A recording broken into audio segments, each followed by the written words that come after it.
అంటే గత ప్రభుత్వం అప్పులు అవి మేము ఇవాళ ఆ వడ్డీలు కట్టలేక ఇబ్బందులు పడిపోతున్నాం, అందుకే స్కీమ్స్ అమలు అనేది దాదాపు వాళ్ళు సమర్థించుకునే మాటలు అనేవి నడుస్తూనే ఉన్నాయి. మీరు మంచి ప్రశ్న అడిగినారు.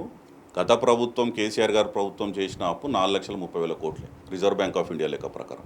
వీళ్ళు ఏదో నోటికొచ్చింది మాట్లాడతారు కానీ తర్వాత ఆ చేసిన అప్పు కూడా ఉత్పాదక రంగంలో పెట్టి దాదాపు 50 లక్షల కోట్ల ఆస్తి సంపద తెలంగాణ రాష్ట్రానికి సృష్టించిండ్రు కేసీఆర్ గారు.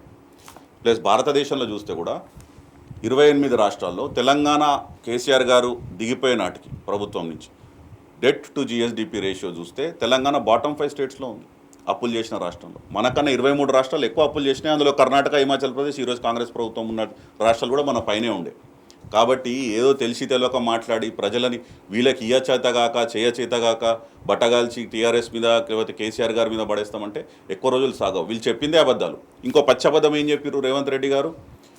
ప్రతీ నెల మేము గత ప్రభుత్వం చేసిన అప్పులు కట్టడానికి ఇంట్రెస్ట్కే మాకు దాదాపు 6,500 కోట్లు 7,000 కోట్లు మేము కడతామని చెప్పి. ఎంత పచ్చి అబద్ధం అండి! ఒక రాష్ట్ర ముఖ్యమంత్రి బహిరంగంగా ఇంత పచ్చిగా అబద్ధాలు ఆడొచ్చా? ఈరోజు క్యాగ్ రిపోర్ట్ వచ్చింది, ఆర్బీఐ రిపోర్ట్ వచ్చింది. వాళ్ళు ఏం చూపిస్తున్నారు? తెలంగాణ రాష్ట్రం కేవలం 2,000 కోట్లు 2,200 కోట్లు కడుతుంది ప్రతి నెల. అంటే గత 12 నెలల్లో వీళ్ళు దాదాపు 24,000-25,000 కోట్లే కట్టిండ్రు. కానీ చేసినప్పు 1,55,000 కోట్లు అప్పు చేసింది ఈ కాంగ్రెస్ ప్రభుత్వం రేవంత్ రెడ్డి నాయకత్వంలో.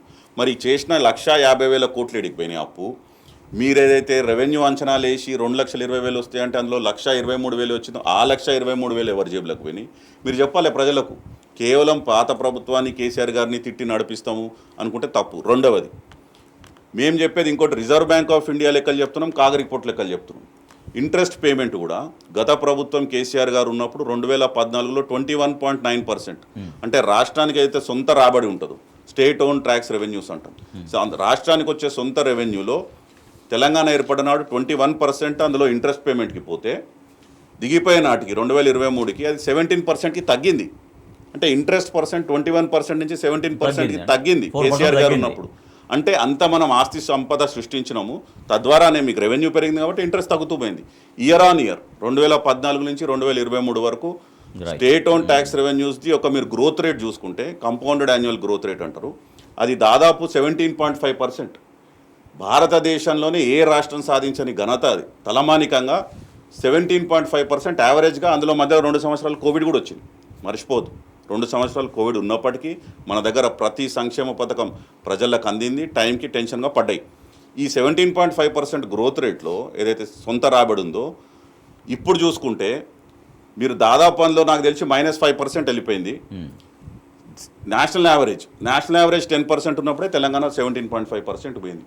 ఇప్పుడు మాకు బాధ అంతా ఏంది? తెలంగాణ మీద ప్రేమ ఉన్న వాళ్ళకి తెలంగాణ బాగుపడాలి, తెలంగాణ ప్రజలు బాగుండాలని కోరుకునే వాళ్ళకి బాధ ఏంటంటే వీళ్ళు చేసే ఆలోచన లేని విధానాలతోని, అడ్డగోలు పరిపాలనతోని ఇప్పుడు గ్రాఫ్ కిందికి పోతుంది.